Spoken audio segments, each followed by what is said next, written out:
ವರಮಹಾಲಕ್ಷ್ಮಿ ಹಬ್ಬವು ವರ್ಷದ ಮೊದಲ ಬಹುದೊಡ್ಡ ಹಬ್ಬವನ್ನೇ ಎನ್ನಬಹುದು. ಶ್ರಾವಣ ಮಾಸದ ಶುಕ್ರವಾರದಂದು ಆಚರಿಸಲಾಗುವ ಈ ಹಬ್ಬವು ಮಹಿಳೆಯರು ಅತ್ಯಂತ ಭಕ್ತಿಯಿಂದ ಆಚರಿಸುವ ಪವಿತ್ರವಾದ ಹಬ್ಬವಾಗಿದೆ. ಈ ದಿನ ತಾಯಿ ಲಕ್ಷ್ಮಿಯನ್ನ ಪೂಜಿಸುವುದರಿಂದ ಅಷ್ಟಲಕ್ಷ್ಮಿಯರ ಕೃಪೆ, ಐಶ್ವರ್ಯ ಮತ್ತು ಕುಟುಂಬದಲ್ಲಿ ಸುಖ ಶಾಂತಿ ನೆಲೆಸುತ್ತದೆ ಎಂಬ ಗಾಢ ನಂಬಿಕೆ ಇದೆ. ಇದರಂತೆ ವ್ರತಕ್ಕೆ ಅಂದ್ರೆ ಹಬ್ಬಕ್ಕೆ ಬೇಕಿರುವ ಪೂಜಾ ಸಾಮಗ್ರಿ ಹಾಗೂ ಇತರೆ ವಸ್ತುಗಳ ಖರೀದಿ ಭರಾಟೆಯಿಂದ ಸಾಗಿದೆ ಎನ್ನಬಹುದು. ಮಳೆಯನ್ನು ಕೂಡ ಲೆಕ್ಕಿಸದೆ ನೆನೆಯುತ್ತಾ ತಮಗೆ ಬೇಕಿರುವ ವಸ್ತುಗಳ ಖರೀದಿಗೆ ಬಂದಿರುವಂತಹ ದೃಶ್ಯ ಕೆಆರ್ ಪುರಂ ಮಾರ್ಕೆಟ್ನಲ್ಲಿ ಕಂಡು ಬಂದಿದೆ.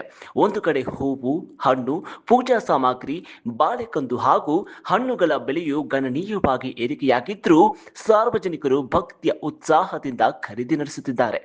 ಕ್ಯಾಮರಾಮನ್ ಪ್ರಕಾಶ್ ಜೊತೆ ಶ್ರೀನಾಥ್, PTV ನ್ಯೂಸ್ ಕನ್ನಡ.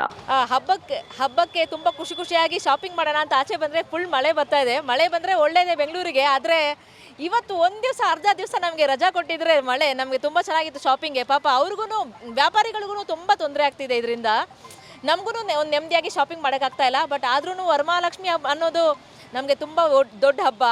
ವರಮಹಾಲಕ್ಷ್ಮಿ ಮಾಡಿದರೆ ನಮಗೆಲ್ಲರಿಗೂ ಒಳ್ಳೇದಾಗುತ್ತೆ. ಆದ್ದರಿಂದ ಮಳೆನೂ ಯೋಚನೆ ಮಾಡದೆ ಆಚೆ ಬಂದು ಶಾಪಿಂಗ್ ಮಾಡ್ತಾಯಿದ್ವಿ. ವರಮಹಾಲಕ್ಷ್ಮಿ ಹಬ್ಬ ಅಂದರೆ ತುಂಬ ಹೆಮ್ಮೆಯ ಹಬ್ಬ.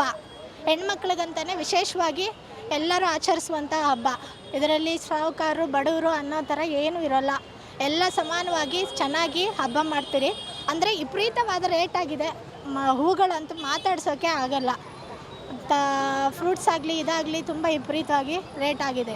ಹೌದು, ಮಹಾಲಕ್ಷ್ಮಿ ಹಬ್ಬ ಅಂದರೆ ಮಳೆ ಆಗಲಿ ಇದಾಗಲಿ ಏನೇ ಆಗಲಿ ಹೆಣ್ಮಕ್ಳು ವಿಶೇಷವಾಗಿ ಈ ಹಬ್ಬನ ಆಚರಿಸ್ತಾರೆ. ಆ ತಾಯಿ ಮಹಾಲಕ್ಷ್ಮಿ ಎಲ್ಲ ಆಶೀರ್ವಾದ ಎಲ್ಲರಿಗೂ ಸಿಗಬೇಕು ಅಂತ. Thank you madam.